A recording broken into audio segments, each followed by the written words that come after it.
आतापर्यंत बातम्या तुमच्यापर्यंत पोहोचत होत्या आवाजातून. आता त्या तुमच्या समोर उभं राहून बोलणार आहोत. ज्या बातम्यांनी प्रश्न विचारले, ज्या बातम्यांनी व्यवस्थेला आरसा दाखवला, ज्या बातम्यांनी सामान्य माणसाचा आवाज बनून सत्य मांडलं, त्या बातम्यांचा विश्वास आज एका नव्या रूपात तुमच्या समोर येतोय. राजकारण असो की प्रशासन, गाव असो की देशाची राजधानी, बातमी कोणाचीही असो, DS न्यूज 24 वर बाजू फक्त सत्याचीच असेल. हो, हे आहे तेच व्यासपीठ, तोच निर्भीड विचार, तोच सत्याचा आवाज.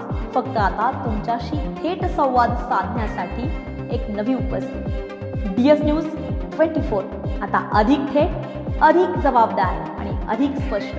मी संपादिका अश्विनी पुरी. आता प्रत्येक बातमी तुम्हाला फक्त ऐकू येणार नाही, तर ती तुमच्या समोर उभी राहून तुमच्याशी बोलेल.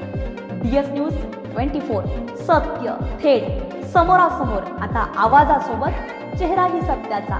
लवकरच आम्ही घेऊन येतोय बातम्यांचा नवा अंदाज, बातम्यांचा नवा अध्याय. लवकरच.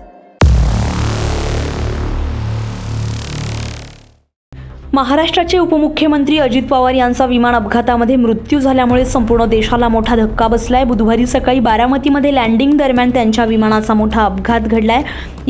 हा अपघात इतका भीषण होता की विमानाचे अक्षरशः तुकडे तुकडे झालेत. अजित पवार यांचं निधन झालंय यावर अजूनही कोणाचाही विश्वास बसत नाहीये. अजित पवार यांच्या निधनाबाबत पंतप्रधान नरेंद्र मोदी यांनी सोशल मीडिया प्लॅटफॉर्म एक्सच्या माध्यमातून शोक व्यक्त केलाय. पंतप्रधान नरेंद्र मोदी म्हणालेत, अजित पवार हे जनतेचे नेते होते. त्यांचे तळागाळातील लोकांशी मजबूत संबंध होते.